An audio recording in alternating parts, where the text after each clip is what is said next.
The day I discovered my own children had signed over my house to their stepmother while I was recovering from surgery, I thought the betrayal couldn't get any deeper. But when I found out she was actually my late husband's secretary, the same woman who used to bring him coffee and take his calls for 15 years, that's when I realized the lies went back further than I ever imagined.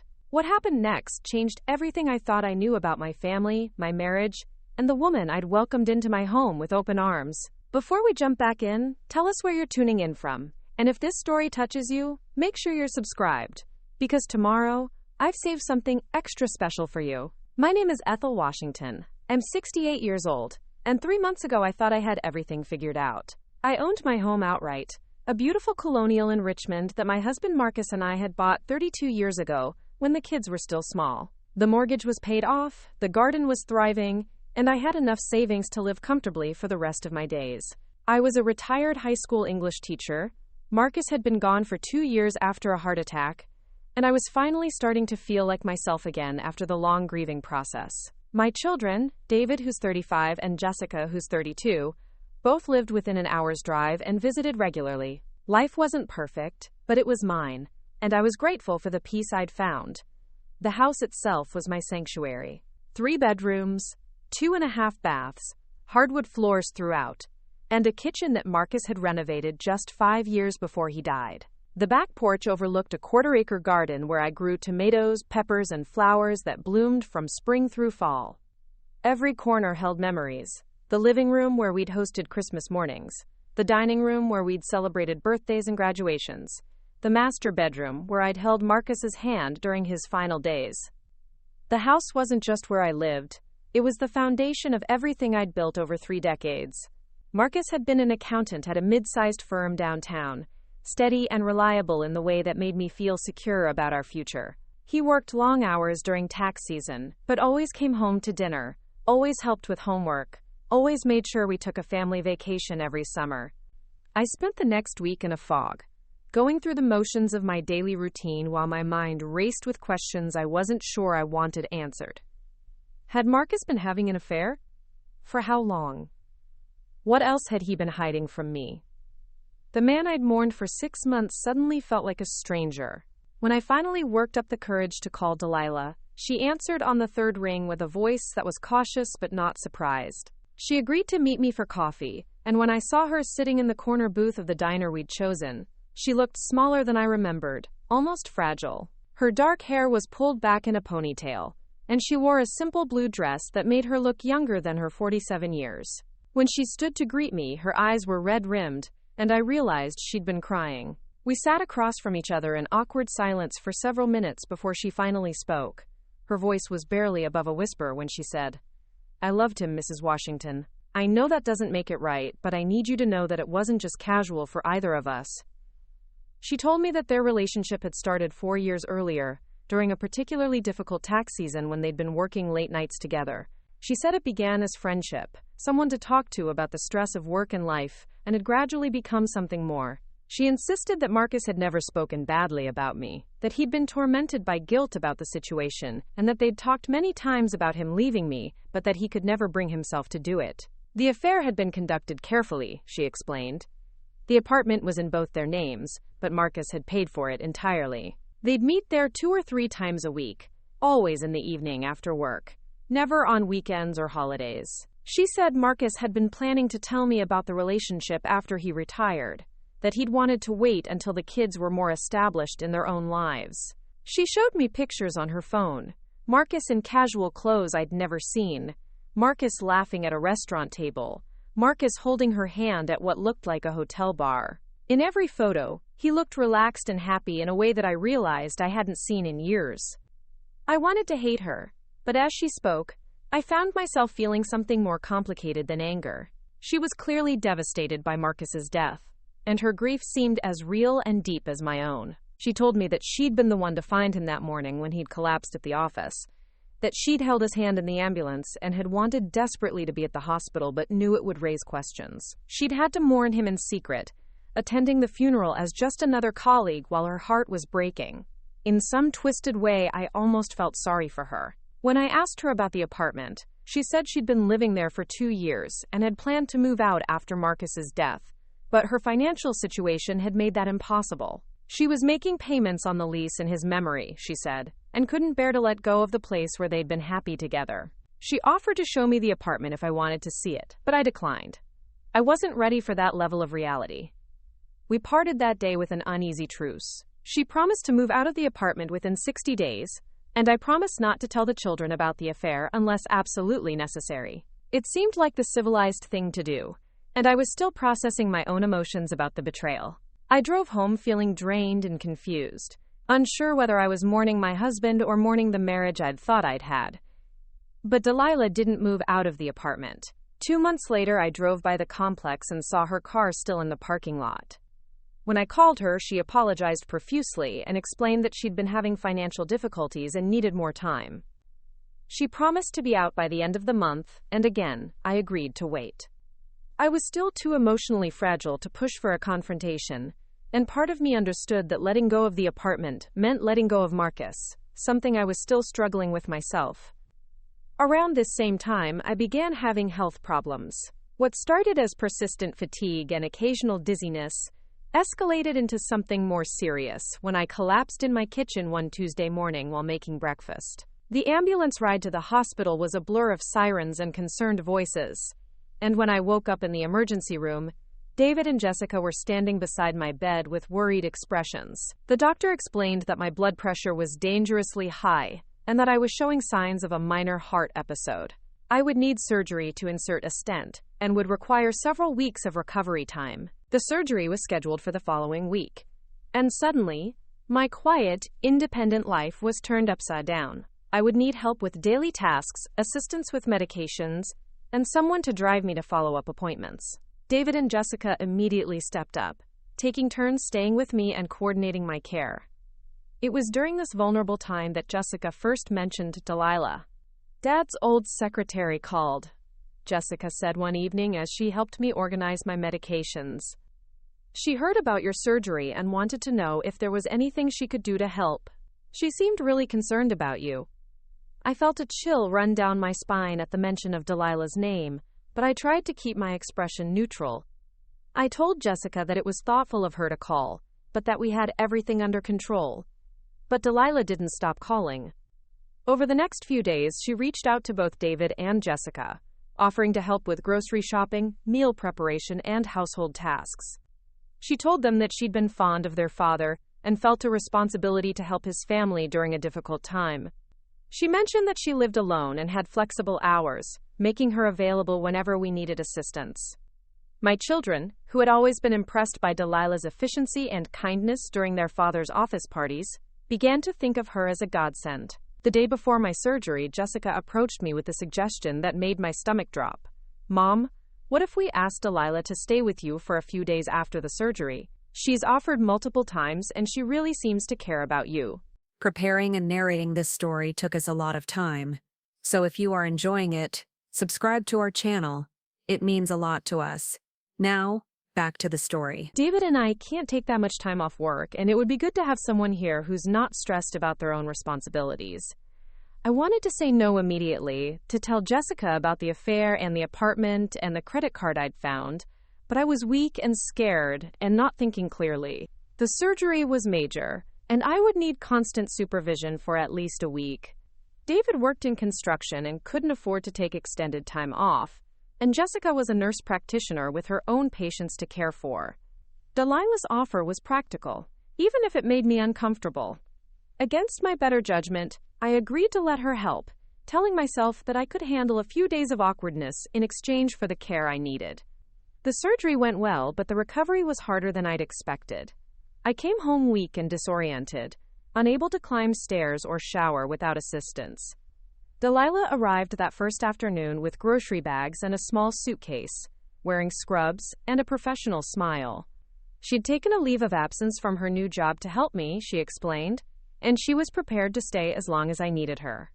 She set up a temporary bedroom in the guest room and immediately began organizing my medications and preparing meals. At first, I had to admit that having Delilah there was helpful. She was genuinely skilled at caregiving, probably from raising 2 daughters on her own, and she seemed to anticipate my needs before I even expressed them. She helped me shower, prepared nutritious meals, and kept track of my medications with the kind of attention to detail that had probably made her a good secretary. She was gentle and patient, never making me feel like a burden, and she gave me privacy when I needed it.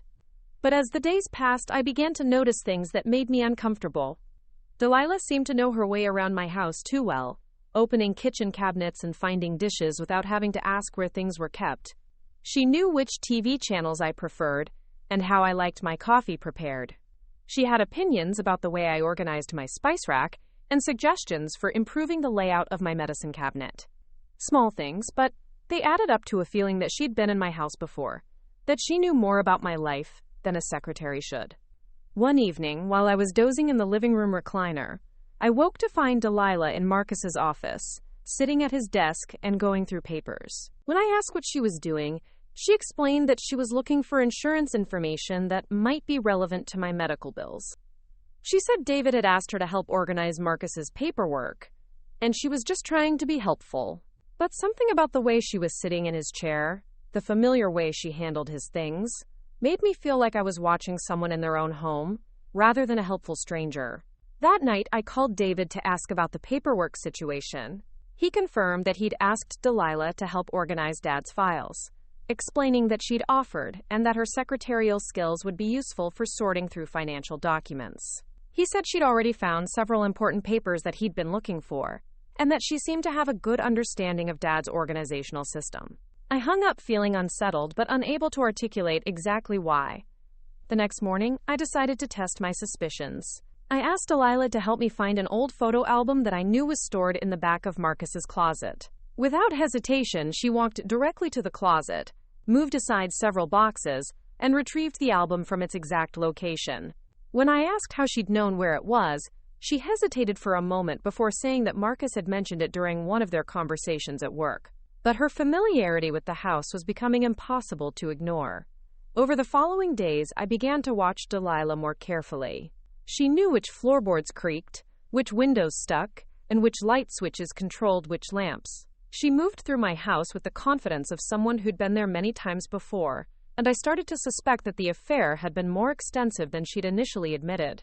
Had Marcus brought her to our home? Had they been together in my bedroom, my kitchen, my living room? The thought made me sick to my stomach. My suspicions were confirmed one afternoon when I was napping and woke to hear Delilah on the phone in the kitchen. She was speaking quietly, but I could hear enough to understand that she was talking to someone about the plan and waiting for the right time. She mentioned something about the house and making sure everything was in order. When I appeared in the doorway, she quickly ended the call and claimed she'd been talking to her daughter about school arrangements. But her flushed face and nervous energy suggested otherwise. That evening, David and Jessica came for dinner, and I noticed that Delilah seemed unusually animated around them. She'd prepared an elaborate meal, set the table with my best china, and was telling stories about their father that made them laugh and reminisce. She talked about Marcus's sense of humor, his work habits, and his pride in his children, with the kind of intimate knowledge that went beyond a professional relationship. My children hung on her every word, and I realized that she was systematically positioning herself as someone who'd been close to their father, someone who understood him in ways that maybe even I hadn't. After dinner, while I was resting in the living room, I overheard Delilah talking to David and Jessica in the kitchen. She was telling them about financial concerns, about the difficulty of maintaining the house on a fixed income, and about the challenges of aging alone. She mentioned that she'd been thinking about downsizing herself, and that she understood how overwhelming it could be to maintain a large property. She suggested that they might want to consider whether I was really able to handle the responsibility of the house long term, especially given my recent health scare. My blood pressure spiked as I listened to her plant seeds of doubt about my ability to live independently.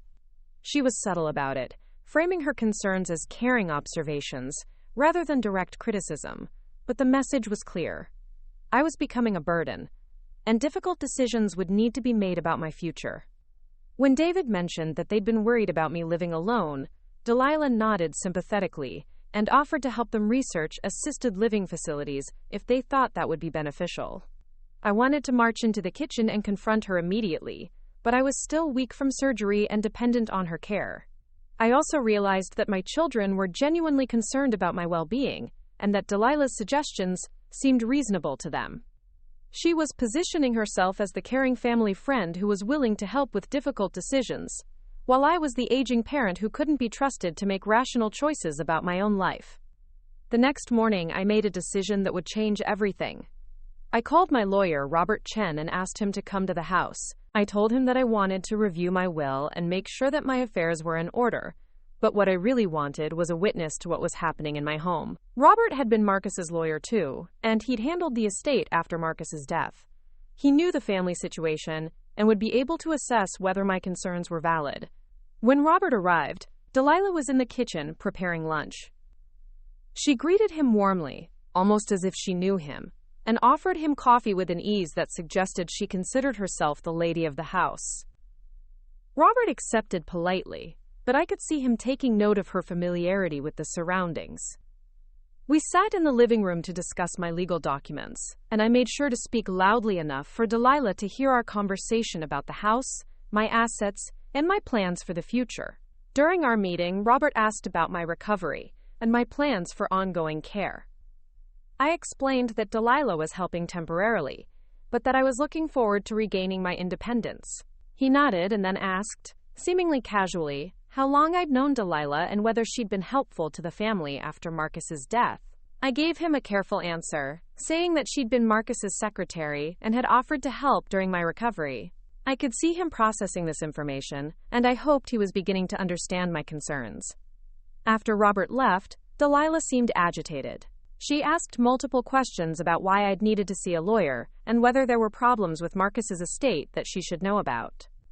She mentioned that she'd been thinking about her own legal situation and wondered if Robert might be able to help her with some paperwork. I told her that our meeting had been routine, but her obvious interest in my legal affairs only reinforced my suspicions that she had plans for my property. That night, I lay in bed trying to piece together what I knew and what I suspected. Delilah had been having an affair with Marcus for at least 4 years. She'd been in my house before, probably many times, and knew her way around with suspicious familiarity. She was systematically undermining my children's confidence in my ability to live independently while positioning herself as an indispensable helper. She'd been on the phone discussing, quote, the plan, and seemed unusually interested in my legal and financial affairs. The pattern was becoming clear, but I still didn't understand the full scope of what she was planning. The answer came 2 days later, when I was strong enough to walk to the mailbox by myself for the first time since the surgery. Among the usual bills and catalogs, I found an envelope addressed to me from a law firm I'd never heard of. Inside was a letter informing me that a petition had been filed requesting a conservatorship over my affairs due to concerns about my mental competency and ability to care for myself. The petition had been filed by my own children, David and Jessica Washington, who were requesting legal authority to make decisions about my health care, finances, and living arrangements. I stood in my driveway, holding the letter in my shaking hands, unable to process what I was reading. My own children were trying to have me declared incompetent. They were asking a court to give them control over my life, my home, and my money. The letter explained that a hearing had been scheduled for the following month, and that I had the right to contest the petition with my own attorney. It also mentioned that the petitioners had provided evidence of my declining mental state and inability to make sound decisions about my welfare. I walked back to the house in a daze, the letter crumpled in my fist. Delilah was in the kitchen, humming softly as she prepared my afternoon medications. She looked up with a bright smile when I entered, asking if I'd gotten any interesting mail. I stared at her for a long moment, seeing her clearly for the first time since she'd arrived. She wasn't just Marcus's former mistress trying to help his widow. She was a woman with a plan, and that plan involved taking control of my life and my property. I excused myself and went to my bedroom, where I called Robert Chen immediately. When I read him the letter, he was quiet for a long moment before asking if I'd given David and Jessica any reason to believe I was incompetent. I assured him that I was thinking clearly and making rational decisions, and he promised to look into the situation. He also advised me to be very careful about what I said and did around Delilah, as she might be gathering evidence to support the conservatorship petition. When I hung up the phone, I realized that the next few weeks would determine whether I would keep my independence or become a ward of the state, controlled by my own children, and the woman who had been secretly involved with my husband for years. I was 68 years old, recovering from surgery, and fighting for my life in ways I'd never imagined. But I was also a retired English teacher who'd spent 40 years dealing with difficult people and complicated situations. If Delilah thought she could manipulate me into giving up without a fight, she was about to learn that she'd underestimated Ethel Washington. The battle for my home, my independence, and my dignity was just beginning, and I was determined to win. The morning after I received the conservatorship papers, I woke up before dawn with a clarity I hadn't felt since before Marcus died. The fog of grief and medication and manipulation had lifted, and I could see the situation for what it really was. Delilah wasn't just helping me recover from surgery. She was orchestrating my downfall, piece by piece, with the unwitting cooperation of my own children. I lay in bed listening to her move around downstairs, probably preparing breakfast, and organizing my medications with that efficient precision that had once impressed me. Now every sound felt calculated, every gesture part of a larger performance designed to demonstrate my helplessness. She was building a case against me, documenting my weaknesses, and presenting herself as the responsible caregiver who truly understood what I needed. When I finally went downstairs, Delilah had already set out my pills in a weekly organizer and was scrambling eggs with the kind of maternal care that would look wonderful to any outside observer.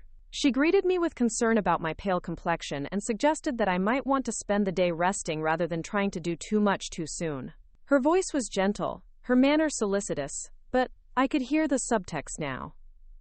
Every suggestion was evidence that I couldn't take care of myself. I played along, accepting her help with breakfast and allowing her to fuss over my medication schedule. But while she was talking, I was studying her face, watching for tells, trying to understand the woman who had been hiding in plain sight for months. She was prettier than I'd initially noticed, with dark hair that caught the morning light and a figure that had probably been very appealing to my husband.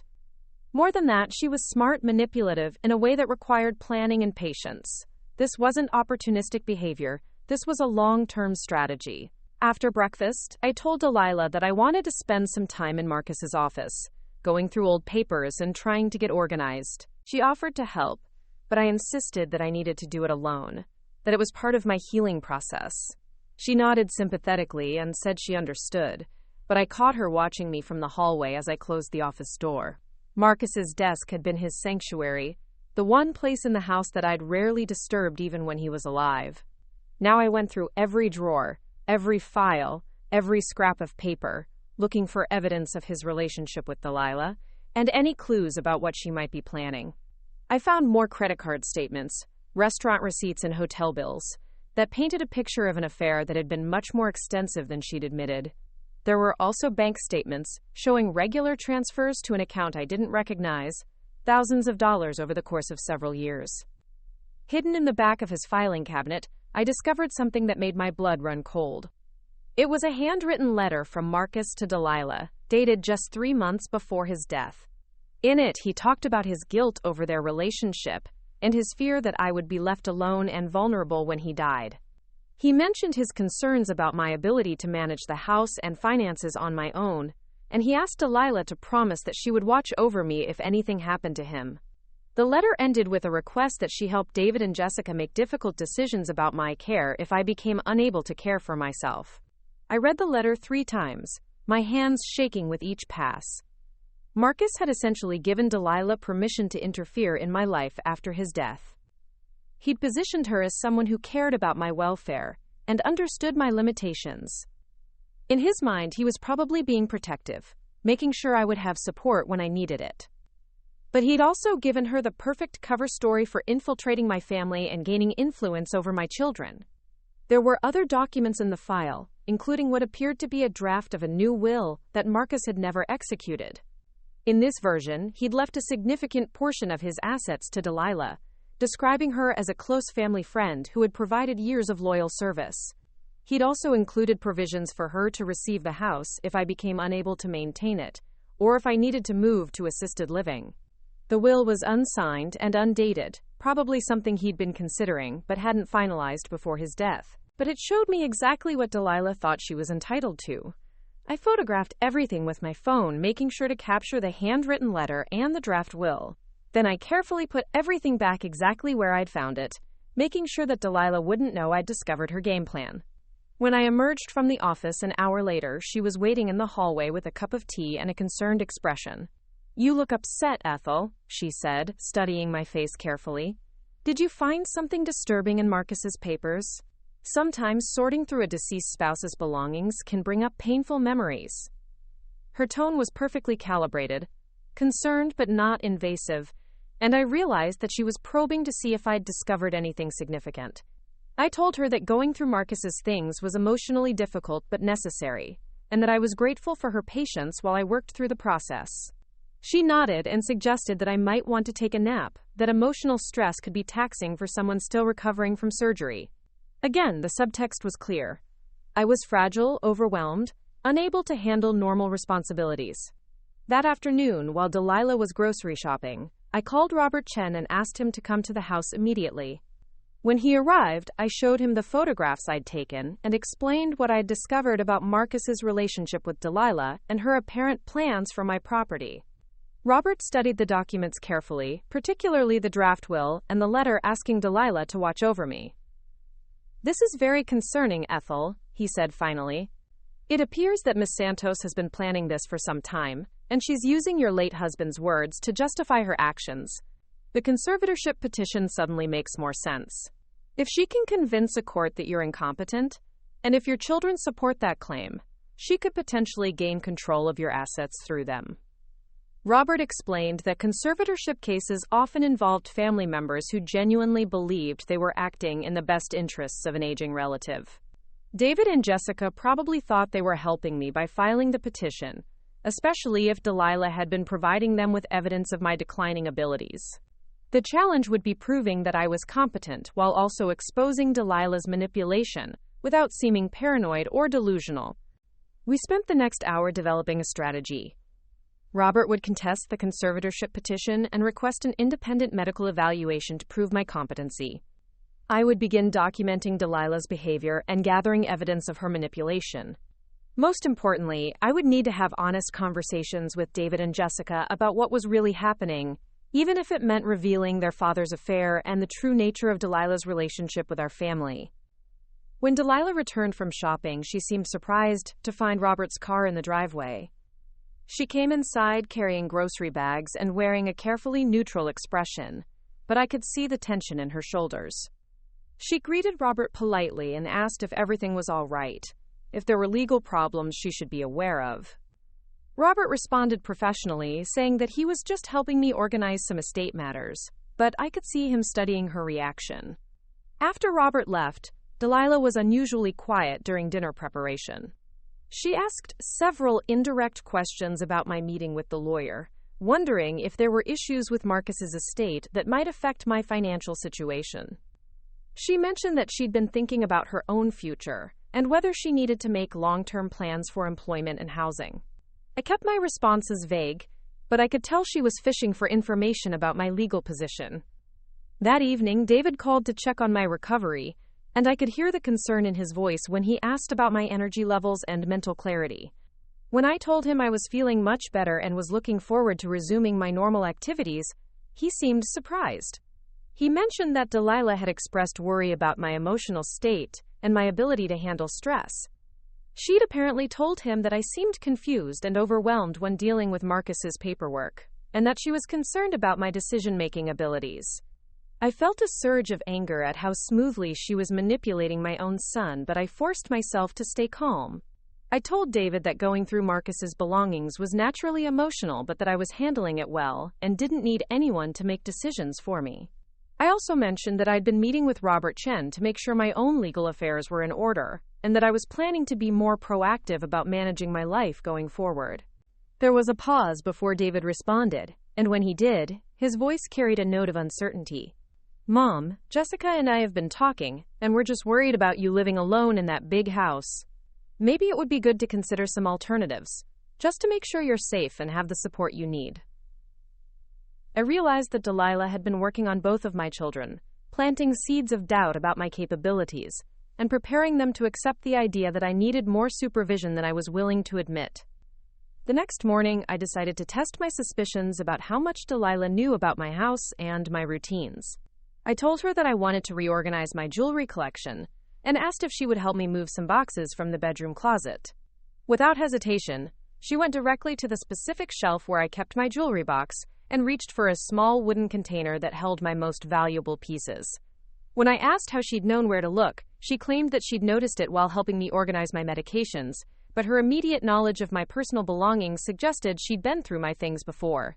Later that day, I conducted another test. I mentioned that I was looking for my heating pad and couldn't remember where I'd put it. Delilah immediately went to the linen closet and retrieved it from behind a stack of towels, a location that would have been impossible for her to know unless she'd been in my house many times before. When I pointed out how well she seemed to know her way around, she laughed it off and said she had a good memory for organization, but I could see the flash of panic in her eyes. That afternoon, I made a decision that felt both terrifying and liberating. I called David and Jessica and asked them to come to the house for dinner that evening, saying that I had something important to discuss with them. When they arrived, I could see the worry in their faces, probably expecting that I was going to announce some kind of health crisis or decision to move to assisted living. Instead, I served them Marcus's favorite meal, set the table with our wedding china, and prepared to tell them the truth about their father and Delilah. Delilah seemed nervous during dinner, probably sensing that something was different about the family gathering. She tried to steer the conversation towards safe topics like my recovery and the beautiful spring weather, but I could see her watching my face, trying to read my intentions. When I finally asked David and Jessica to join me in the living room for a private conversation, she offered to clean up the kitchen, clearly hoping to eavesdrop on what I was about to say. I closed the living room doors and sat across from my children, looking at their concerned faces and feeling the weight of what I was about to reveal. David looked so much like his father at that age, with the same serious expression and careful way of listening. Jessica had Marcus's eyes but my stubborn chin, and I could see her preparing herself for whatever difficult news I was about to share.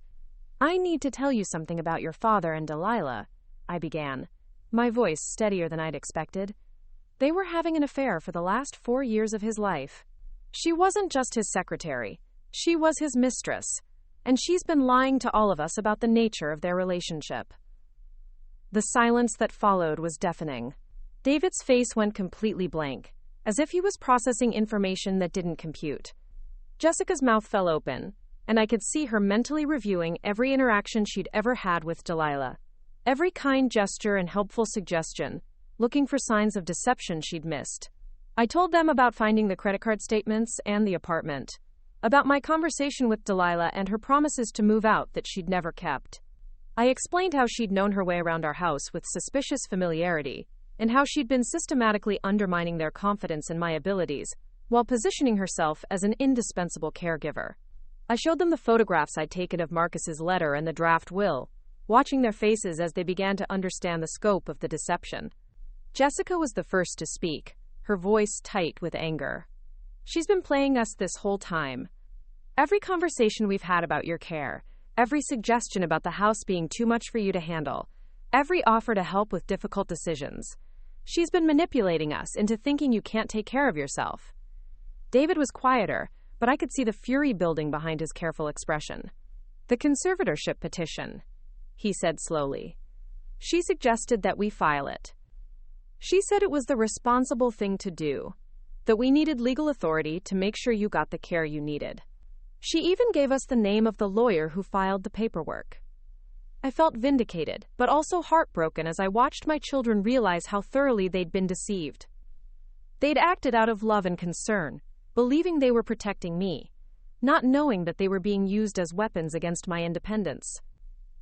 Jessica started crying, apologizing over and over for doubting my competency and filing legal papers against me. David sat in stunned silence, probably replaying every conversation he'd had with Delilah and seeing her manipulation tactics clearly for the first time. We were still talking when we heard the kitchen door close quietly. I realized that Delilah had probably been listening at the door and had heard enough to know that her deception had been exposed. David immediately went to look for her, but she was gone, along with her purse and the small suitcase she'd brought when she first arrived to help with my recovery. The three of us sat in my living room for another hour, piecing together the full scope of Delilah's plan and trying to understand how we'd all been so thoroughly fooled. She'd used Marcus's letter and his genuine concern for my welfare as cover for an elaborate scheme to gain control of my property. She'd cultivated relationships with my children over the years, positioning herself as someone who truly cared about their father and understood his wishes for our family. She'd used my period of vulnerability after surgery to demonstrate my supposed incompetence, while making herself appear indispensable. Jessica called the lawyer who had filed the conservatorship petition and left a message requesting that it be withdrawn immediately. David checked the locks on all the doors and windows, worried that Delilah might try to return when we weren't expecting her. I felt a mixture of relief and exhaustion, grateful that the truth was finally out, but dreading whatever her next move might be.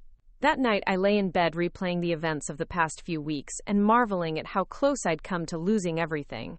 If I hadn't found that credit card statement, if I hadn't become suspicious of Delilah's familiarity with my house, if I hadn't discovered Marcus's letter and the draft will, I might have ended up in a nursing home while Delilah moved into my house as David and Jessica's chosen caregiver. The plan had been elegant in its simplicity and devastating in its potential consequences. But as I finally drifted off to sleep, I couldn't shake the feeling that Delilah's disappearance was too easy, too convenient. She'd invested too much time and effort in this scheme to simply walk away when it was exposed. A woman who could maintain a 4-year affair while playing the role of loyal secretary, who could manipulate an entire family while appearing to care about their welfare, who could orchestrate a conservatorship proceeding while positioning herself as a concerned friend. That woman wasn't going to give up without a fight. I was right to be worried.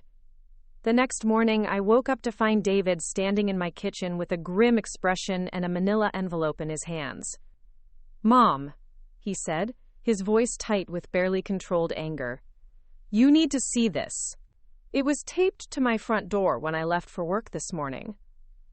Inside the envelope were photocopies of documents I had never seen before. Bank statements showing large withdrawals from Marcus's business account in the months before his death. Insurance forms with forged signatures. Real estate documents suggesting that Marcus had been planning to transfer ownership of our house to a trust with Delilah as the beneficiary. There was also a handwritten note in what appeared to be Marcus's handwriting, expressing his love for Delilah and his desire to provide for her future. At the bottom of the stack was a typed letter from Delilah, addressed to David and Jessica.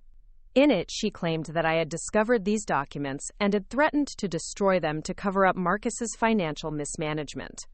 She said that I was not mentally stable, and that my accusations against her were the desperate attempts of a woman losing her grip on reality. She suggested that they should proceed with the conservatorship for my own protection, and for the protection of their father's legacy. The documents looked authentic, but something about them felt wrong. The dates didn't align with what I knew about Marcus's business practices, and the handwriting seemed slightly off, as if someone had been practicing his signature. I realized that Delilah had been preparing for this moment, creating fake evidence to discredit me if her cover was ever blown. David was studying the papers with the careful attention he'd learned from years in construction, where attention to detail could mean the difference between a successful project and a dangerous failure. "These don't look right, Mom," he said finally. "Dad was always meticulous about his record keeping, but these documents are sloppy. And look at this signature. It's close, but it's not quite right."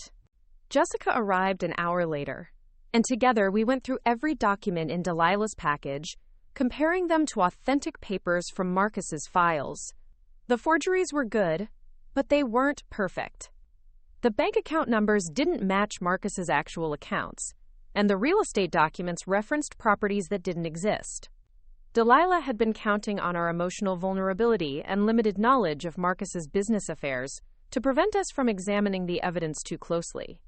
But even as we debunked her fake documents, I realized that the damage had been done. Delilah had created enough confusion and doubt to muddy the waters around Marcus's estate and my competency. She'd positioned herself as the wronged party, the loyal friend who was being unfairly accused by a mentally unstable widow. If this went to court, it would be her word against mine, and she'd had years to prepare her version of events. That afternoon, Robert Chen came to the house to review Delilah's documents and help us plan our response. He confirmed that the papers were forgeries, but he also warned us that proving fraud would be difficult and time-consuming. Delilah had disappeared, making it impossible to question her directly, and she'd been careful to create just enough doubt about my mental state to make her accusations seem plausible. The good news, Robert said, is that the conservatorship petition can still be withdrawn, and we have strong evidence of your competency. The bad news is that Ms. Santos has probably not given up. She's invested too much in this scheme to walk away quietly, and she's demonstrated a level of sophistication that suggests she has backup plans. As if on cue, my phone rang. The caller ID showed a number I didn't recognize, but when I answered, I heard Delilah's voice, calm and controlled, despite everything that had happened. "Hello, Ethel," she said. "I think we need to talk." I stared at my phone for a long moment, Delilah's voice echoing in my ear like a ghost from a nightmare I thought had ended. David and Jessica were watching me with worried expressions, probably reading the shock on my face, and Robert Shen had gone completely still, his lawyer instincts telling him that this call was significant. "I'm listening," I said finally, my voice steadier than I felt. I put the phone on speaker so everyone could hear what she had to say. "I'm sorry things had to get so complicated," Delilah continued, her tone carrying false regret that made my skin crawl. "I never wanted to hurt anyone in your family. Marcus wouldn't have wanted this kind of conflict between us. The audacity of invoking my dead husband's name while trying to steal my house made my blood pressure spike. But I forced myself to stay calm. "What do you want, Delilah?" "I want what Marcus promised me," she said simply. "He told me that if anything happened to him, I would be taken care of. He felt guilty about our relationship, about the years we spent together, and he wanted to make sure I had security for my future. The house, the financial arrangements, they were his way of making things right." David made a strangled noise of disbelief, and Jessica's face had gone pale with anger. Robert was taking notes, probably recognizing that this call could be important evidence if the situation escalated to legal proceedings. "Marcus never promised you anything," I said firmly. "Those documents you showed David and Jessica are forgeries, and you know it. The real question is how long you've been planning this fraud." There was a pause before she laughed, a sound that was both bitter and amused. "Oh, Ethel, you really don't know your husband as well as you think you did. Marcus and I were together for 4 years. We talked about our future, about what would happen when he retired, about how we could build a life together. He was planning to leave you, but then he died before he could make it official." "That's a lie," Jessica said sharply, leaning toward the phone. "Our father would never have abandoned our family." "Your father was a complicated man," Delilah replied, her voice taking on a patronizing tone that made me want to reach through the phone and shake her. "He loved you both, but he wasn't happy in his marriage. We were going to wait until you were both more established in your careers, and then he was going to ask your mother for a divorce. The apartment, the financial support, the plans for the house, they were all part of our future together. I wanted to hang up on her, to end the conversation before she could say anything else that would hurt my children or distort their memories of their father. But Robert caught my eye and shook his head slightly, indicating that I should let her keep talking. Every word she said could potentially be used against her later. "Even if that were true," I said carefully, "it doesn't give you any legal claim to my property. Marcus died without changing his will, which means everything he owned came to me. Whatever fantasies you shared with him about your future together died with him." "Did they?" Delilah asked, and I could hear the smile in her voice. "Marcus was more forward-thinking than you realize. There are things you haven't discovered yet, arrangements he made that you don't know about. I tried to do this the easy way, to help you transition to a more appropriate living situation without conflict. But if you want to make this difficult, I'm prepared for that too." The threat was subtle but unmistakable. She was claiming to have additional evidence or documentation that could support her claims to my property. Given her skill at forgery, I had to assume she was capable of creating whatever paperwork she needed to make her case seem legitimate. "What kind of arrangements?" Robert asked, speaking for the first time since the call began. "Who is this?" Delilah demanded, her tone sharpening. "Robert Chen, Mrs. Washington's attorney." If you have legal documents related to Mr. Washington's estate, I'd be very interested in examining them. There was another pause, longer this time, as Delilah probably weighed her options. I think this conversation has gone far enough, she said finally. Ethel, you have 48 hours to consider my proposal. I want the house and a reasonable settlement from Marcus's accounts, and in exchange, I'll disappear from your family's life forever. If you refuse, I'll file a wrongful death lawsuit claiming that Marcus's estate owes me compensation for our relationship and his promises of support. I'll also provide additional evidence to support David and Jessica's conservatorship petition, evidence that will show you're not competent to manage your affairs. You can't do that, David said angrily. We're withdrawing the conservatorship petition. We know what you've been doing. Are you? Delilah asked sweetly. Because the lawyer I spoke with this morning seemed to think that your mother's recent erratic behavior and paranoid accusations about me were exactly the kind of evidence the court would want to see. Mental illness can manifest in many ways, especially in elderly people under stress. I felt a chill run down my spine as I realized what she was implying. By exposing her manipulation and accusing her of fraud, I had potentially made myself look unstable and paranoid. She was twisting my legitimate concerns about her behavior into evidence of my own mental decline. You have 48 hours, she repeated. After that, this gets much more complicated for everyone. The line went dead, leaving the four of us sitting in stunned silence. The kitchen suddenly felt too small, too warm, as if the walls were closing in around us. I could see my children struggling to process what they'd just heard, trying to reconcile the woman who had seemed so caring and helpful with the calculating manipulator who had just threatened their mother. Robert was the first to speak, his voice grim but professional. This is extortion, plain and simple. She's demanding money and property in exchange for not filing false legal claims. The problem is that defending against those claims, even if they're ultimately unsuccessful, could be expensive and time-consuming. So what do we do? Jessica asked, her voice small and uncertain. We gather evidence, Robert replied. We document everything we know about Ms. Santos's fraud, her manipulation of your family, and her threats. We prepare to defend against any legal action she might take, and we consider whether to file criminal charges for forgery and extortion. Over the next 2 hours, we created a timeline of Delilah's actions, from the moment I discovered Marcus's affair to her threatening phone call. Robert photographed all the forged documents she'd provided, as well as the authentic papers I'd found in Marcus's office. We wrote detailed statements about her behavior during my recovery period and her suspicious knowledge of my house and routines. But even as we worked, I couldn't shake the feeling that we were missing something important. Delilah had been planning this scheme for months, possibly years. She'd demonstrated a level of patience and sophistication that suggested she had contingencies for every scenario. The phone call had felt too easy, too straightforward. She'd revealed her demands too clearly, made threats that were too obvious. It felt like she was setting us up for something. That night, I barely slept. Every sound in the house made me jump. Every shadow outside my window looked like an intruder. David had insisted on staying over, setting up camp on the living room couch with his phone charged and ready to call the police if necessary. Jessica had wanted to stay too, but she had patience to see the next morning and couldn't afford to miss work. Around 3 a.m, I gave up on sleep and went to the kitchen to make tea. David was awake too, sitting by the front window and watching the street.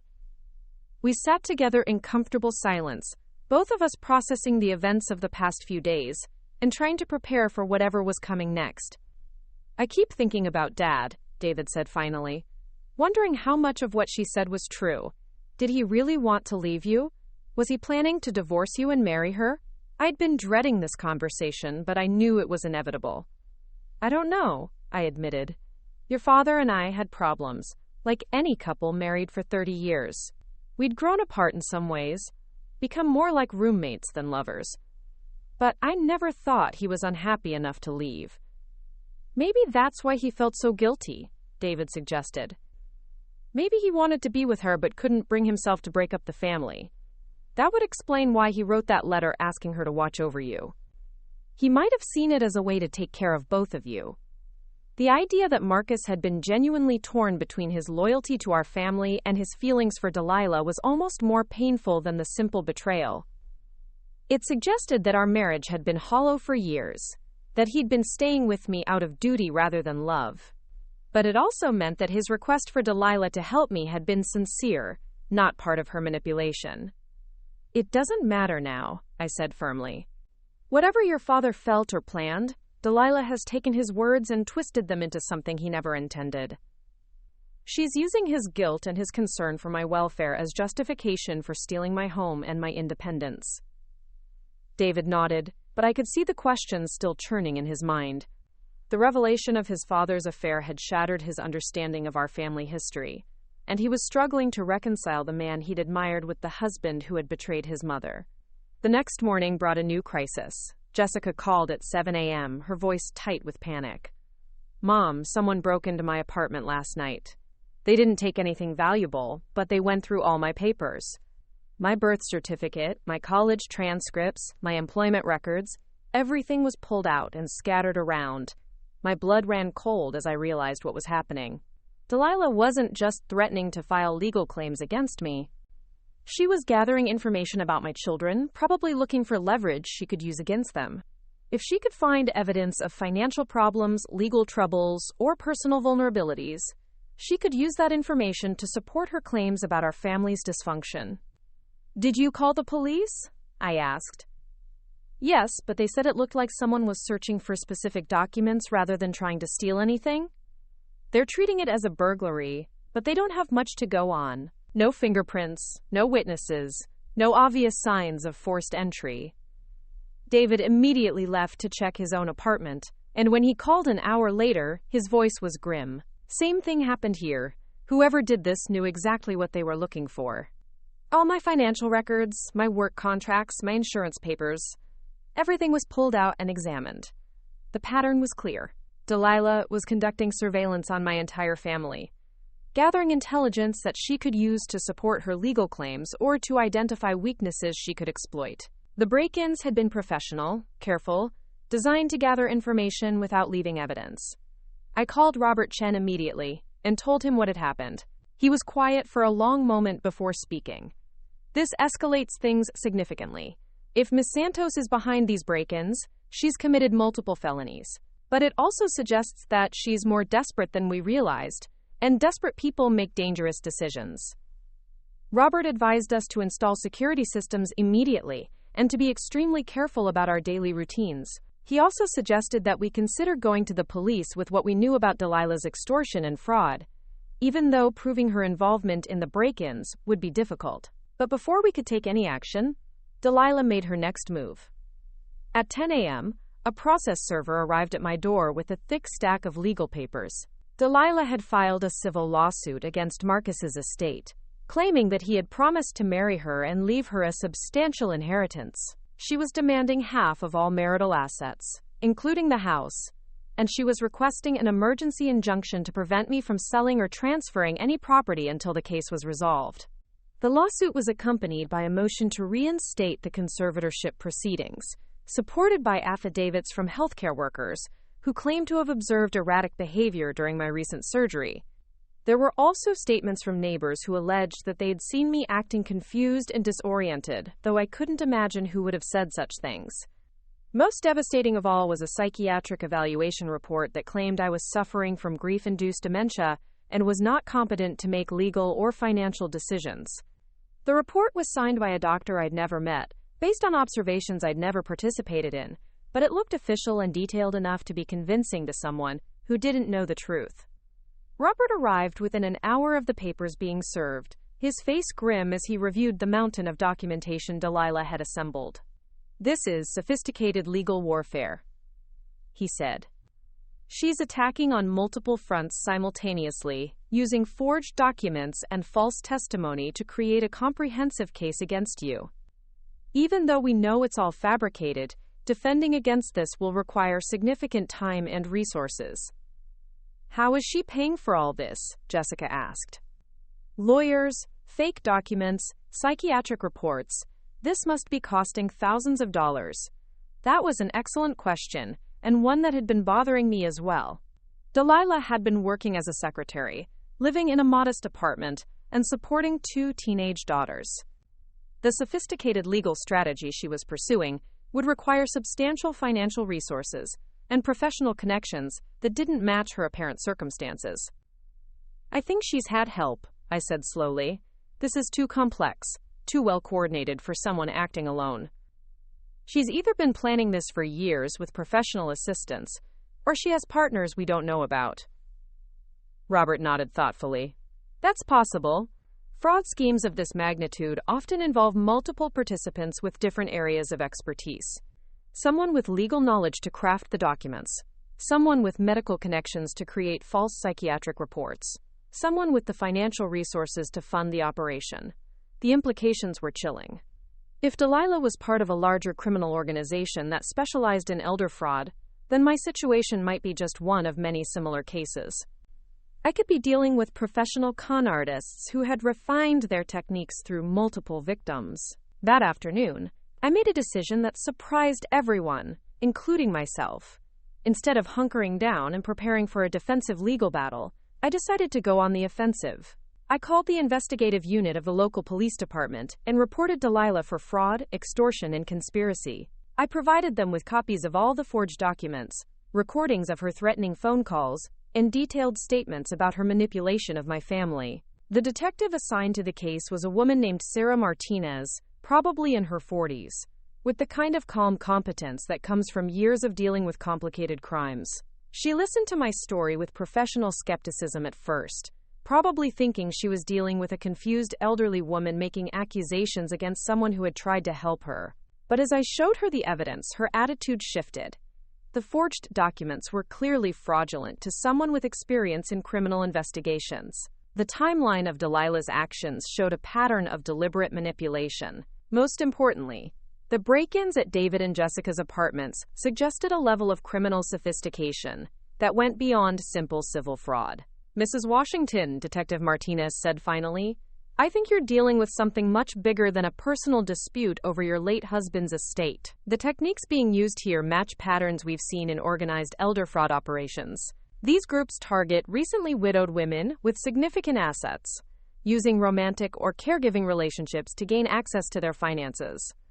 She explained that such operations often involve teams of criminals with different specialties. The romantic lead who established the relationship with the victim, the forger who created false documents, the corrupt attorney who filed fraudulent legal claims, and sometimes even medical professionals who provided false psychiatric evaluations to support competency challenges.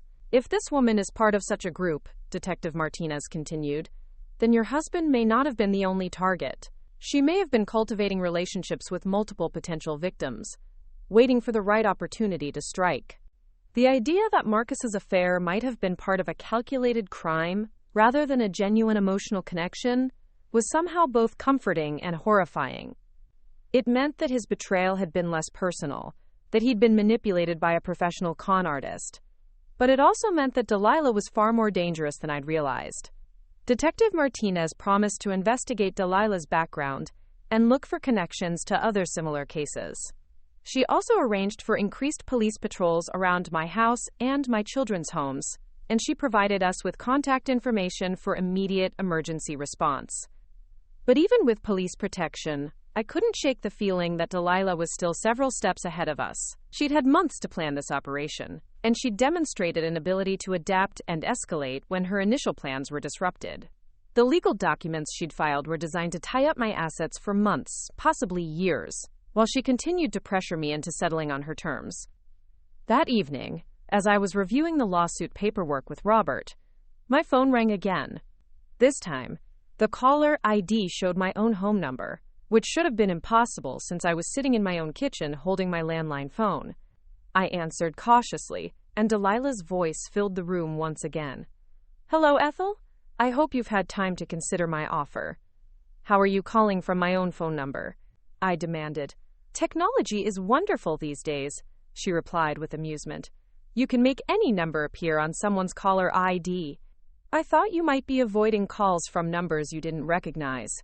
The casual revelation of her technological sophistication sent another chill down my spine. This wasn't the desperate improvisation of someone whose plan had fallen apart. This was the calculated escalation of someone who had backup strategies for every contingency. I saw that you involved the police, Delilah continued. That was unwise. Criminal investigations take time, and in the meantime, the civil litigation will proceed. Your assets will be frozen, your competency will be questioned, and your children will be forced to spend their savings defending against claims they don't understand. We're not backing down, I said firmly. Whatever game you're playing, it's over. Is it? She asked. Because I have one more card to play, something that will change everything you think you know about your husband and your family. Marcus kept secrets from you, Ethel. Bigger secrets than just our relationship. Secrets that your children deserve to know, even if the truth destroys their memories of their father. The line went dead, leaving me staring at the phone with growing dread. What other secrets could Marcus have been hiding? What else had Delilah discovered that she could use as a weapon against my family? I was about to find out that the nightmare I thought was ending was just beginning, and that the woman I'd underestimated was about to show me exactly how far she was willing to go to get what she wanted. I didn't sleep at all that night. Delilah's words kept echoing in my mind, her promise to reveal secrets that would destroy my children's memories of their father. What could Marcus have been hiding that was worse than a 4-year affair? What had he done that Delilah thought would give her even more leverage over my family? David had stayed over again, this time bringing Jessica with him. We'd all agreed that staying together was safer, and none of us wanted to be alone with whatever bombshell Delilah was preparing to drop. We sat in my living room until well past midnight, speculating about what other secrets Marcus might have kept, trying to prepare ourselves for revelations that could shatter what was left of our family's foundation. The answer came at 8 a.m. sharp, delivered not by Delilah herself, but by a courier service. The envelope was addressed to all three of us, marked urgent and confidential. Inside were photocopies of bank records, insurance documents, and what appeared to be adoption papers. At first glance, they looked like standard estate paperwork, but as I studied them more carefully, my blood turned to ice. According to the documents, Marcus had been making payments to a woman named Linda Morrison for over 30 years. The payments had started small, just a few $100s a month, but had gradually increased to over $2,000 monthly by the time of his death. The insurance papers showed that Marcus had a separate life insurance policy with Linda Morrison listed as the beneficiary. Most shocking of all were adoption records indicating that Linda Morrison had given birth to a son named Michael in 1989, and that Marcus Washington was listed as the biological father. Jessica was the first to understand what we were looking at.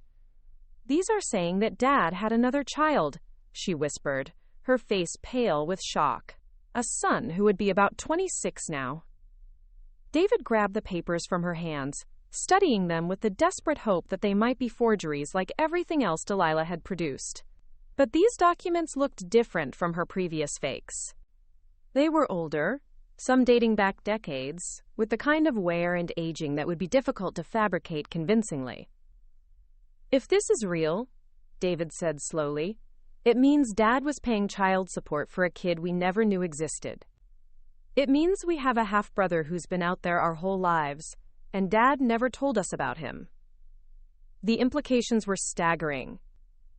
If Marcus had fathered a child before our marriage, it would explain the financial strain I'd sometimes noticed in our early years together. If he'd continued supporting this child into adulthood, it would account for money that had gone missing from our accounts over the years. Discrepancies I'd attributed to Marcus's careful budgeting or business expenses. But more than the financial impact, the emotional devastation was overwhelming. Jessica started crying, not just from the shock of discovering she had a brother, but from the realization that our father had been capable of keeping such a massive secret for their entire lives. David was pacing the room like a caged animal, muttering about lies and betrayal, and wondering what else we didn't know about the man we'd mourned and idealized. My own reaction was more complex. Part of me was heartbroken that Marcus had hidden something so significant from me, that he'd carried this secret through 30 years of marriage without ever trusting me enough to share it. But another part of me was almost relieved. If he'd had a son before we met, if he'd been faithfully supporting that child all these years, it spoke to a sense of responsibility and honor that made his affair with Delilah seem more out of character. There was a note attached to the documents, written in Delilah's familiar handwriting. Marcus told me about Michael during one of our conversations about family and responsibility. He felt guilty about keeping this secret from you, but he was afraid of how you would react. He was planning to tell you about his son after he retired, when he felt strong enough to handle the emotional fallout. Michael has been trying to contact his father for years, but Marcus was too ashamed to acknowledge him publicly. Now that Marcus is gone, Michael deserves to know about his inheritance and his place in the family. The house that you're fighting so hard to keep was supposed to be his future too. The manipulation was breathtaking in its cruelty. Delilah was using the existence of Marcus's secret son to justify her claims on our property, suggesting that she was fighting not just for herself, but for this unknown young man who had allegedly been cheated out of his inheritance. She was positioning herself as the advocate for Marcus's forgotten child, the person who would ensure that his wishes were finally honored. But something about the story didn't feel right. If Marcus had really been supporting this son for 30 years, why wouldn't he have mentioned him in his will? If he'd felt guilty about keeping the secret, why wouldn't he have told me about it during his final illness, when he'd had time to prepare for difficult conversations? And why would Delilah be the only person who knew about this situation? I called Robert Chen immediately and asked him to come to the house to examine the new documents. When he arrived and saw the adoption papers and financial records, his expression became even grimmer than it had been during our previous meetings. "These are much more sophisticated than her previous forgeries," he said after studying the papers for nearly an hour.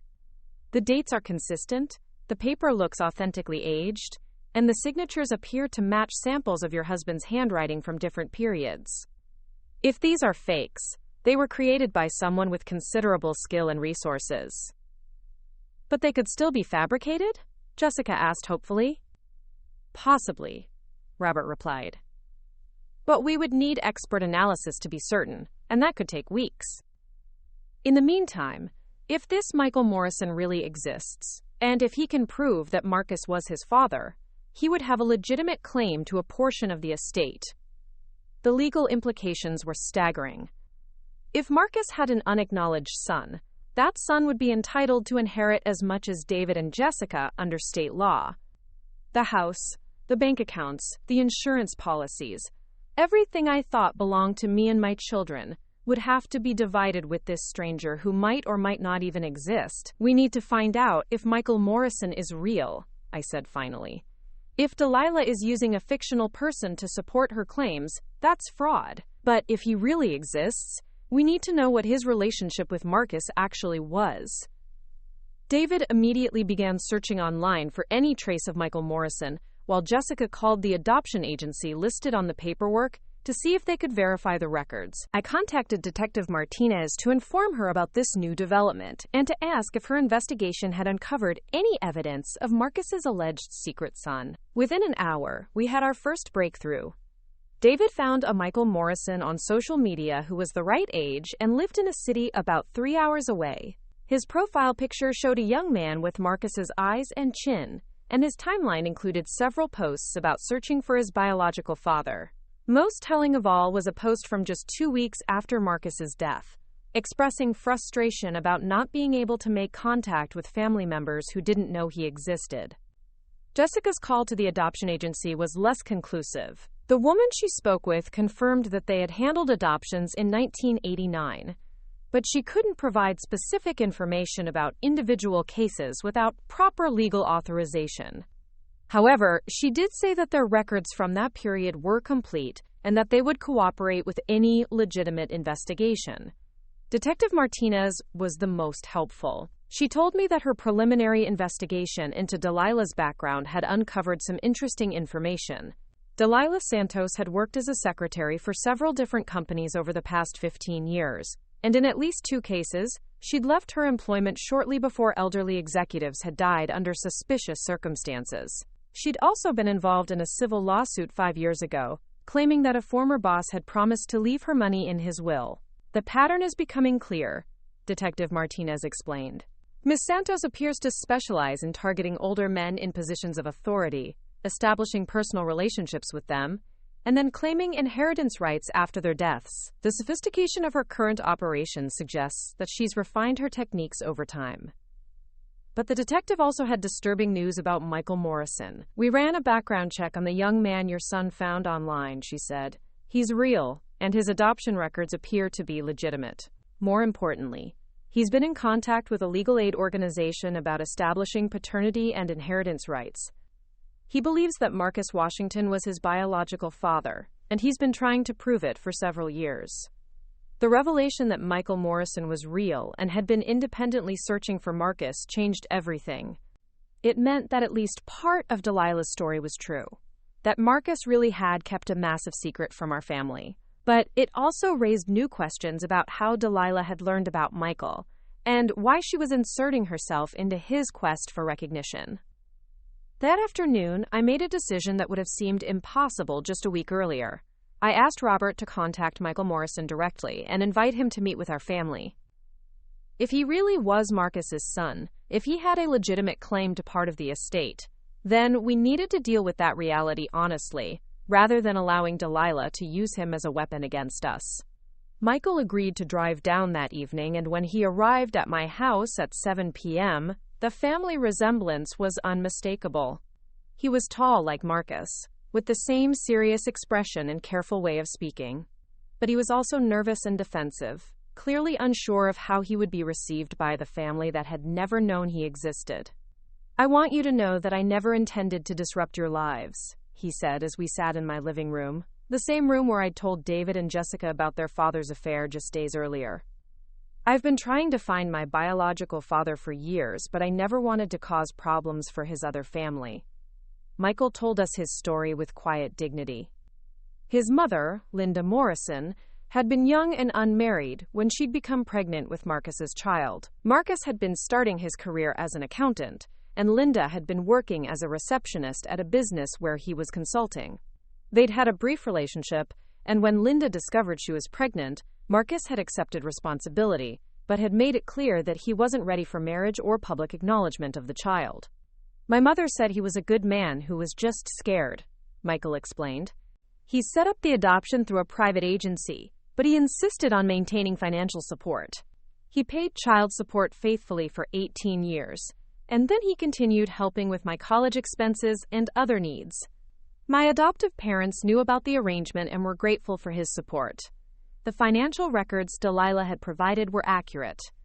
Marcus had been sending money to Michael for his entire life, gradually increasing the amounts as his own income grew. But the support had always been discreet, handled through a separate bank account that I'd never known about. I tried to contact him directly several times over the years," Michael continued. "I wrote letters, sent emails, even showed up at his office once. But he always refused to see me. I think he was afraid of how it would affect your family if the truth came out." Jessica was crying again, but this time her tears seemed to be more about sadness than anger. "He should have told us," she said. "We would have understood. We would have wanted to know you."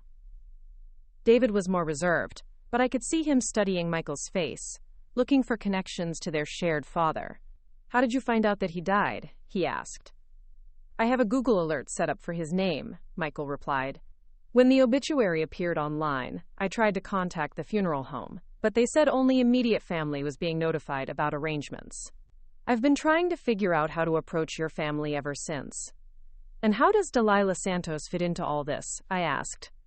Michael's expression darkened. "She contacted me about 3 weeks ago, claiming that she'd been close to Marcus and that she could help me establish my inheritance rights. She said that Marcus had wanted to acknowledge me publicly, but that he'd died before he could change his will.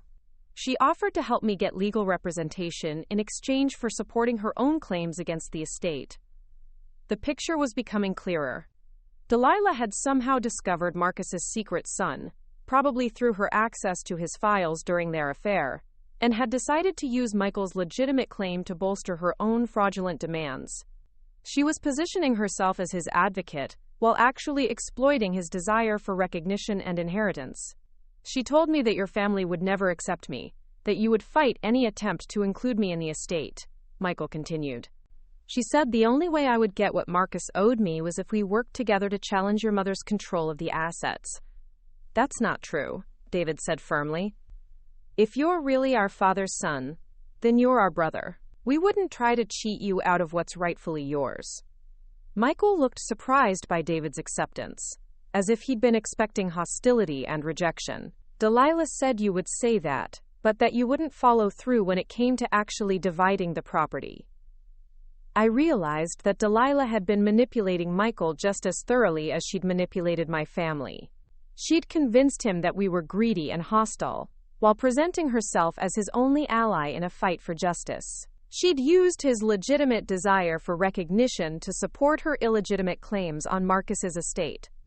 Michael, I said carefully, would you be willing to take a DNA test to confirm that Marcus was your father? And would you be willing to work with our lawyer instead of with Delilah to resolve the inheritance issues? Michael nodded immediately. I've been wanting to prove paternity for years. And honestly, I never felt comfortable working with Delilah. She seemed more interested in her own claims than in helping me connect with my father's family. Over the next 2 hours, we worked out a preliminary agreement. Michael would submit to DNA testing, and if the results confirmed that Marcus was his father, we would work together to divide the estate fairly among all of Marcus's children. Robert would represent all of us in dealing with Delilah's fraudulent claims, and we would present a united front against her attempts to manipulate the legal system. But as we were finalizing these arrangements, my phone rang once again. This time I recognized the number as belonging to Detective Martinez, and when I answered, her voice was urgent.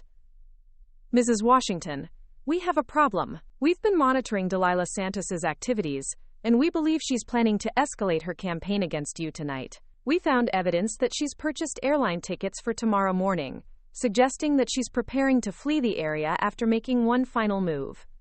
My blood ran cold. What kind of final move? We're not certain, but we intercepted communications suggesting that she plans to make your house uninhabitable tonight, probably through arson or significant vandalism. The goal would be to force you out while making it look like an accident or the action of random criminals. Detective Martinez explained that they had Delilah under surveillance, but she'd managed to evade their watchers earlier that evening. They believed she was somewhere in my neighborhood, possibly with accomplices, preparing to destroy my home and eliminate the central asset in our legal dispute.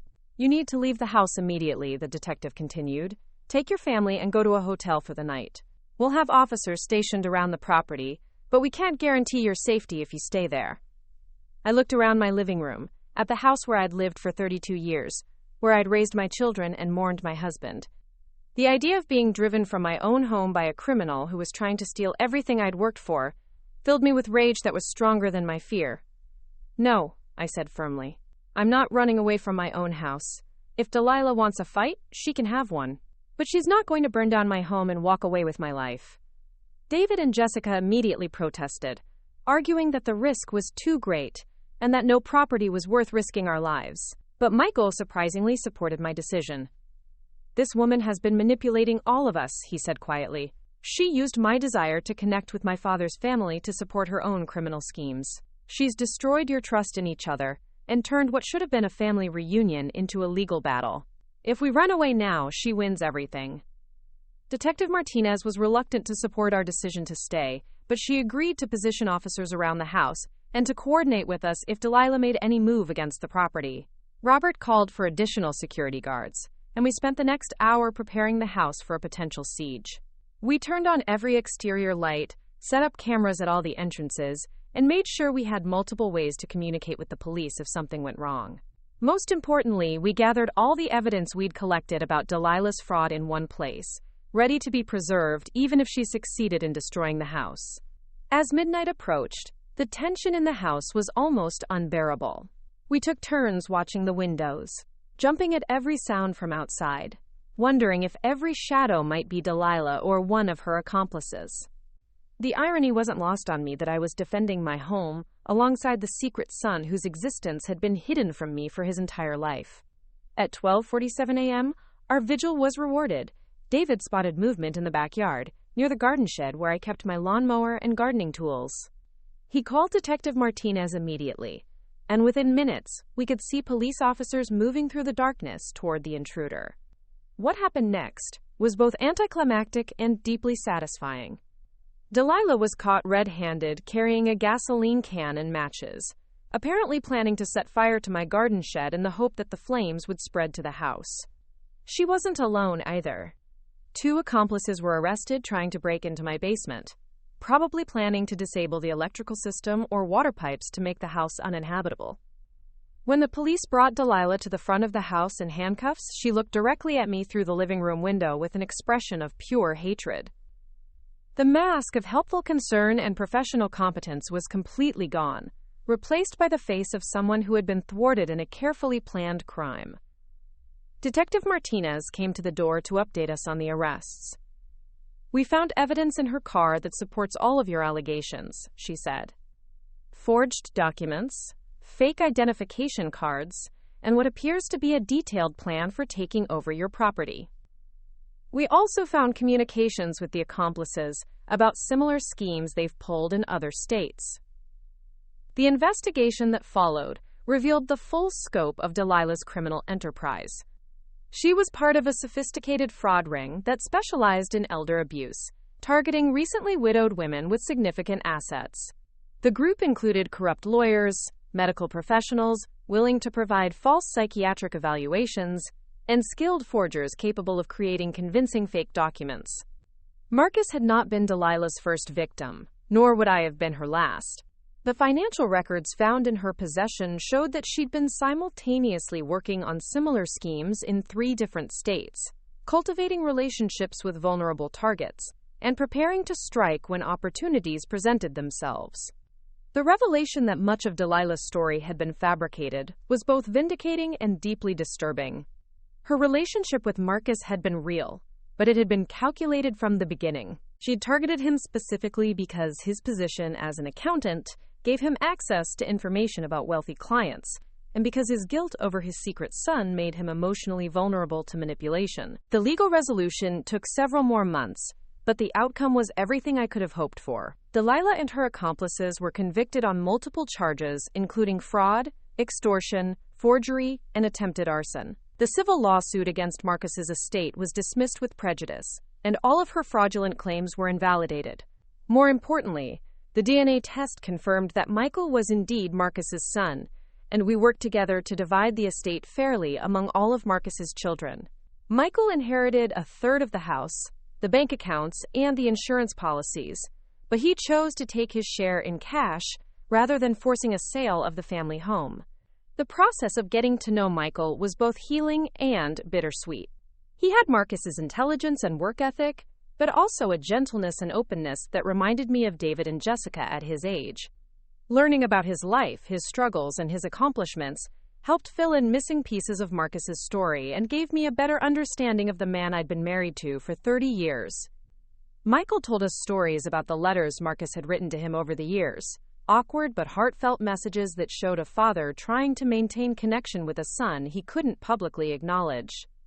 Marcus had followed Michael's education and career from a distance, sending money for emergencies and celebrating achievements through Linda Morrison. The picture that emerged was of a man who had tried to do right by everyone in his life, even when those obligations conflicted with each other. The revelation about Michael also helped explain some of Marcus's behavior during our marriage that I'd never fully understood.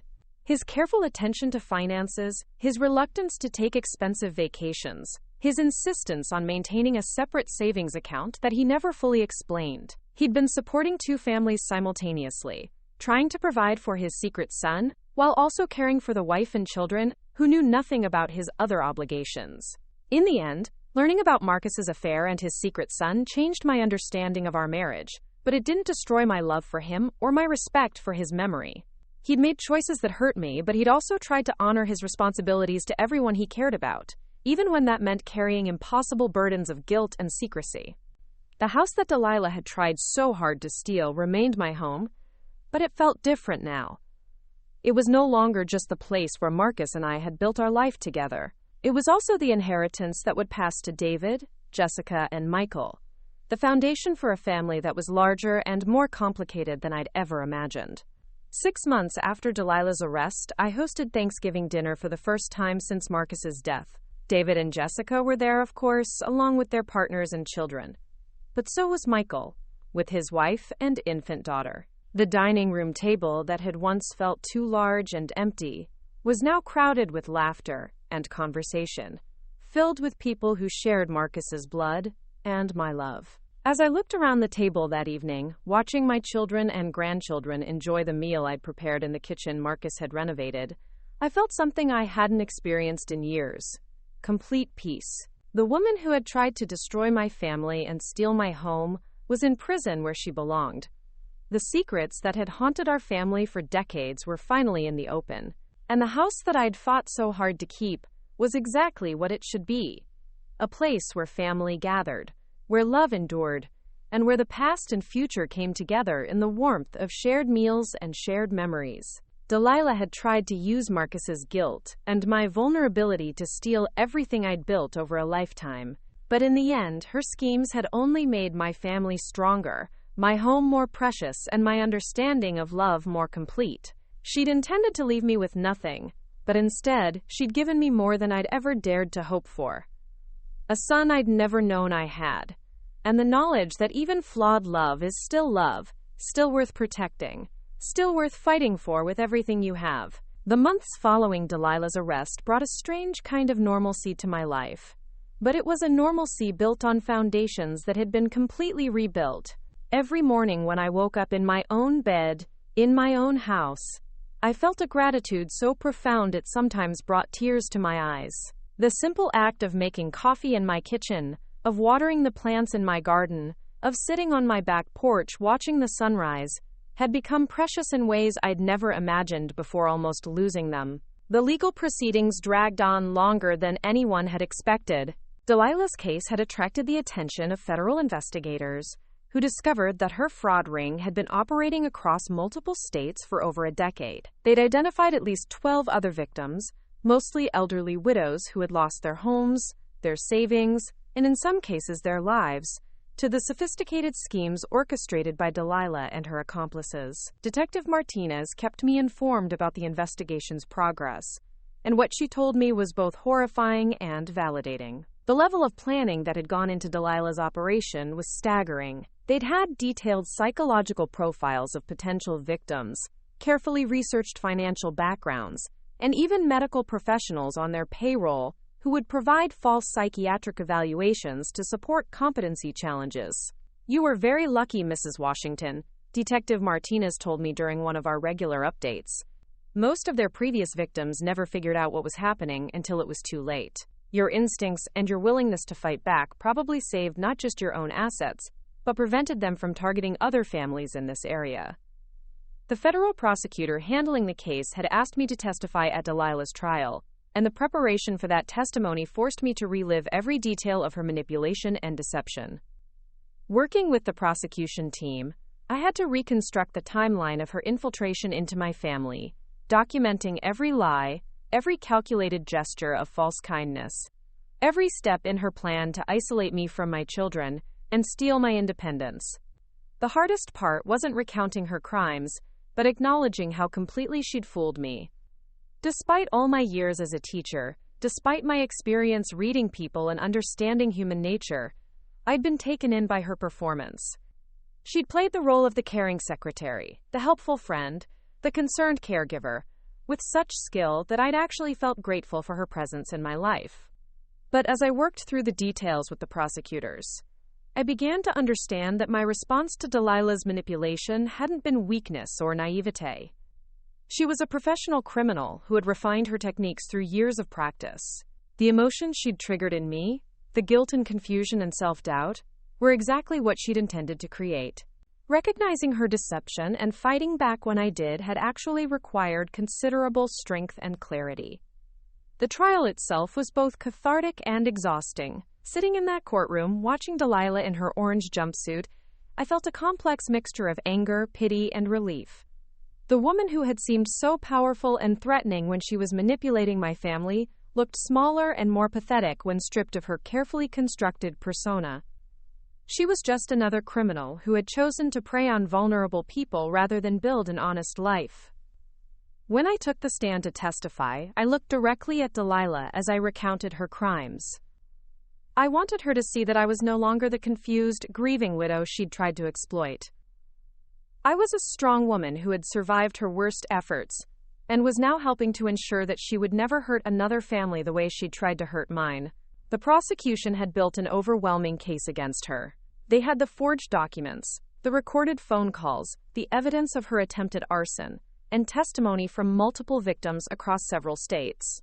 When the jury returned with guilty verdicts on all charges, I felt a sense of justice that went beyond my personal satisfaction. Delilah would spend the next 15 to 20 years in federal prison, unable to hurt anyone else the way she'd hurt so many families. But the legal resolution was only part of my healing process. The more complex work involved rebuilding relationships with my children and integrating Michael into our family. The revelation of Marcus's affair and his secret son had shattered many of our assumptions about our family history, and we all had to learn how to love each other with this new understanding of who we really were. David struggled the most with the revelations about his father. As the older child and the only son Marcus had acknowledged, David had always felt a special connection to his father's memory. Learning that Marcus had another son, that he'd maintained a secret relationship for decades, made David question everything he thought he knew about their relationship. "I keep wondering what else he lied about," David told me one evening as we worked together in my garden, pulling weeds and planting new flowers for the spring. "If he could hide something this big for my entire life, what else was he keeping from us?" I understood his struggle because I'd been grappling with the same questions. But time and perspective had helped me see Marcus's deceptions in a different light. "Your father wasn't a perfect man," I told David as we knelt side by side in the rich soil. "But he wasn't a villain either. He made choices that hurt people, but he also tried to take responsibility for his mistakes. Supporting Michael all those years, even when he couldn't acknowledge him publicly, showed that he cared about doing the right thing, even when it was difficult." Jessica had a different reaction to the revelations about Marcus and Michael. As the younger child and only daughter, she'd always been more emotionally intuitive than her brother, and she seemed to understand instinctively that Marcus's secrets had come from fear and shame rather than malice. "I think Dad was just scared," she said during one of our long conversations about the family's new reality. "Scared of hurting us. Scared of destroying the family he'd built with you. Scared of admitting that he'd made mistakes before he even met you. The affair with Delilah was wrong, but the rest of it was just a man trying to do right by everyone, and not knowing how. Michael's integration into our family was surprisingly smooth, partly because he'd spent his entire life wondering about his biological father, and was grateful finally to have answers. He was careful not to overstep boundaries, understanding that David and Jessica needed time to adjust to having a brother they'd never known existed. But he was also eager to share stories about his life, and to learn about the family he'd always wondered about. The most healing moments came when Michael shared memories of the letters and cards Marcus had sent him over the years. They weren't frequent, maybe 2 or 3 times a year, but they showed a father who had cared deeply about his son's well-being, even though he couldn't be part of his daily life. "He wrote to me when I graduated high school," Michael told us one Sunday afternoon, as we sat on my back porch drinking iced tea. "Just a simple card, but he said he was proud of the young man I'd become, and that he hoped I would find happiness and success in whatever I chose to do. He signed it, 'Your father, Marcus,' and it was the first time he'd ever actually called himself my father in writing." These glimpses into Marcus's relationship with Michael helped all of us understand that his secrecy hadn't been about not caring, but about caring too much to risk destroying the relationships he already had. It didn't excuse the pain his deceptions had caused, but it made them more comprehensible, and in some ways, more forgivable. The practical aspects of integrating Michael into the family inheritance had been surprisingly straightforward. Robert Chen had helped us restructure Marcus's estate to include Michael as an equal heir, which meant dividing everything 3 ways instead of between David and Jessica. Michael had chosen to take his share of the house value in cash, rather than forcing a sale, which allowed me to continue living there while ensuring that he received his fair portion of Marcus's assets. But beyond the legal and financial arrangements, we were all learning how to be a family that included this new member. Michael's wife, Sarah, was a nurse practitioner like Jessica, and the 2 women had bonded over their shared profession and their experiences dealing with difficult patients. Michael's 3-year-old daughter, Emma, had quickly become the center of attention at family gatherings, charming her newly discovered aunts and uncle, with her infectious energy and innocent questions about why Grandpa Ethel's house was so much bigger than their apartment. The holidays were particularly meaningful, as we created new traditions that included Michael's family. That first Christmas after the trial, I insisted on hosting everyone at my house, determined to fill the rooms that Delilah had tried to steal with the laughter and warmth of the expanded family Marcus had created. Michael brought photo albums from his childhood, and we spent hours comparing pictures of him at various ages with photos of David and Jessica at the same stages of life. The family resemblances were unmistakable. Michael had Marcus's serious expression and careful way of thinking through problems, but he also had David's dry sense of humor and Jessica's gentle way of dealing with people. Standing in front of audiences of my peers, recounting how I'd almost lost my home to a criminal who had seemed like a caring friend, I felt a sense of purpose that I hadn't experienced since my teaching days. The irony wasn't lost on me that Delilah's attempt to destroy my life had actually given it new meaning and direction. By trying to steal my independence, she'd forced me to fight for it, and, in the process, discover strengths I hadn't known I still possessed. By targeting me because I seemed vulnerable and isolated, she'd pushed me to reach out to my community and build connections that made me stronger and less vulnerable than I'd ever been. These reflections on my own transformation led me to think differently about Marcus and his secret relationships as well. I began to understand that his affair with Delilah, while painful and wrong, might have been less about dissatisfaction with our marriage and more about his own fears of aging and mortality. A man in his 60s, facing the reality of his own limitations, might have been attracted to a younger woman who made him feel vital and important in ways that a 30-year marriage couldn't. This understanding didn't excuse his betrayal, but it made it less personal and therefore less devastating. Marcus hadn't left me for Delilah because I was inadequate or unlovable. He'd been seduced by a professional manipulator who had identified his weaknesses and exploited them for her own criminal purposes. In a sense, he'd been as much a victim of her schemes as I had been. The recognition that Marcus had been manipulated by Delilah just as thoroughly as I had been helped me find a kind of peace with his memory that I hadn't expected to achieve. I could love him despite his flaws, forgive him for his mistakes, and honor the good parts of our relationship without pretending that our marriage had been perfect. This emotional resolution was important not just for my own well-being, but for the health of my relationships with David, Jessica, and Michael. Children need to be able to love their parents despite their imperfections, and I didn't want Marcus's mistakes to poison their memories of him or their ability to trust in the possibility of lasting love. As the first anniversary of Delilah's arrest approached, I found myself reflecting on how much my life had changed in ways both visible and subtle. The house looked the same from the outside, but every room held different memories now. The kitchen where Delilah had prepared my medications while planning to steal my home was now the place where I cooked Sunday dinners for my expanded family. The living room where I'd confronted my children about their father's affair was now where my grandchildren played while their parents caught up on each other's lives. My daily routines had evolved as well. Instead of spending my mornings reading the newspaper and worrying about doctor appointments, I spent them preparing for volunteer work or planning community presentations. Instead of going to bed wondering if I was becoming a burden to my children, I fell asleep feeling satisfied with the meaningful work I was doing to help other people avoid the kind of exploitation I'd experienced. The physical reminders of my ordeal were mostly gone. The security cameras David had installed were still there, but they no longer felt like protection against a specific threat.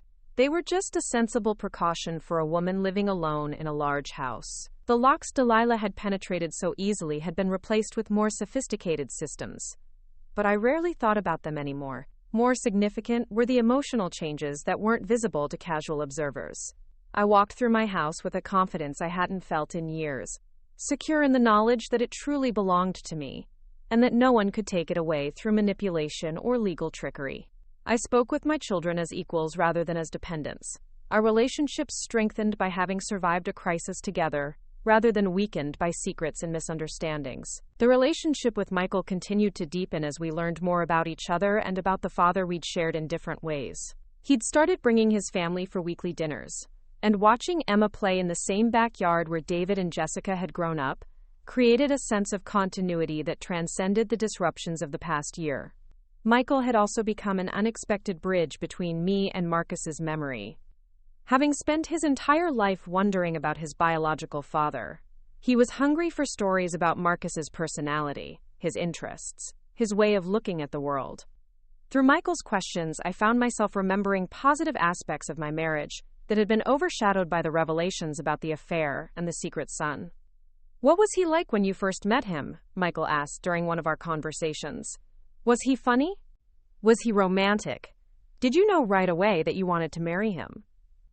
These questions forced me to reach past the pain of recent discoveries and remember the young man I'd fallen in love with 40 years earlier. Marcus had been serious but not humorless, responsible but not rigid, ambitious but not ruthless. He'd courted me with the same careful attention to detail that he'd brought to his accounting work, planning thoughtful dates and remembering small preferences that showed he was paying attention to who I really was. Sharing these memories with Michael helped me reclaim the good parts of my relationship with Marcus, while acknowledging the more complicated truths about his character. He'd been capable of great kindness and great selfishness, sometimes simultaneously. He'd supported his secret son faithfully for decades while hiding that support from the family, who might have understood and even admired his sense of responsibility. These conversations also helped Michael understand why his father had found it so difficult to acknowledge him publicly. Marcus had built his identity around being a reliable family man, and admitting to a son from before his marriage would have required him to reveal a part of himself that didn't fit that image. It was a form of pride, perhaps, but also a form of fear about how the truth might change how people saw him. Understanding Marcus's psychology didn't excuse his choices, but it made them more human and therefore more forgivable.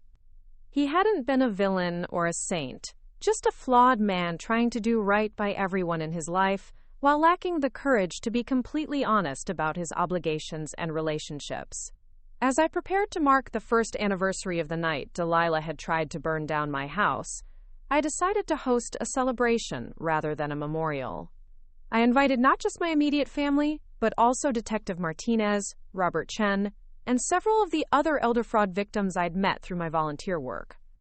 I wanted to celebrate not just my own survival, but the possibility of justice and healing that existed even after serious betrayal and loss. The evening was everything I'd hoped it would be. My house was filled with people who understood the value of home, family, and security, because they'd all experienced threats to those fundamental needs. We shared food, stories, and laughter in rooms that had once echoed with Delilah's false kindness and hidden malice. Detective Martinez brought news that Delilah's conviction had led to the breakup of the entire fraud ring and the recovery of millions of dollars in stolen assets. Several other victims would be getting their homes and savings back because of the evidence gathered during our case. Robert Chen announced that he was using his experience with our situation to develop legal strategies for other families facing similar elder fraud schemes. But the most meaningful moment of the evening came when Michael stood up to make a toast. "A year ago, I thought I was an orphan trying to find my place in a family that didn't know I existed," he said, his voice steady but emotional. "Tonight, I'm surrounded by siblings, a stepmother who has welcomed me with open arms, and a community of people who have shown me what it means to fight for the things that matter most." Delilah Santos tried to destroy this family, but instead, she made us stronger and brought us all together. As I looked around my dining room that night, seeing my children and grandchildren, my new son and his family, and the friends who had helped me through the darkest period of my life, I felt a gratitude so profound it took my breath away. The woman who had tried to steal my home had instead given me something more valuable than property or money. She'd given me the knowledge that I was stronger than I'd believed, more loved than I'd realized, and more capable of building new relationships and finding new purposes than I'd ever imagined. The house that had been my refuge during 30 years of marriage had become something even more precious, the foundation for a family that was larger, more complex, and more resilient than the one I'd thought I was protecting. Every room held memories of struggle and triumph, of secrets revealed and relationships rebuilt, of the night we'd stood together against someone who wanted to destroy us, and discovered that we were unbreakable when we stood united. As the evening wound down and my guests prepared to leave, I stood on my front porch watching Michael help Emma into her car seat, while David and Jessica gathered the leftover food I'd insisted they take home. The porch light illuminated the driveway where I'd once sat in my car, afraid to face the grief and loneliness waiting inside the house. Now that same light welcomed family members whose existence I'd never suspected, and friends whose support had carried me through my darkest hours. Delilah Santos was spending that anniversary night in a federal prison cell, paying the price for her crimes against my family and so many others. But I was spending it surrounded by love, purpose, and the deep satisfaction that comes from having faced the worst someone could do to you and emerged not just intact, but transformed for the better. The house was still my sanctuary, but it was no longer a refuge from the world. It had become a place where the world came to find warmth, acceptance, and the kind of strength that grows from surviving betrayal without becoming bitter, from losing illusions without losing hope, and from discovering that sometimes the worst things that happen to us become the foundation for the best things we never thought possible. Up next, you've got 2 more standout stories right on your screen. If this one hit the mark, you won't want to pass these up. Just click and check them out.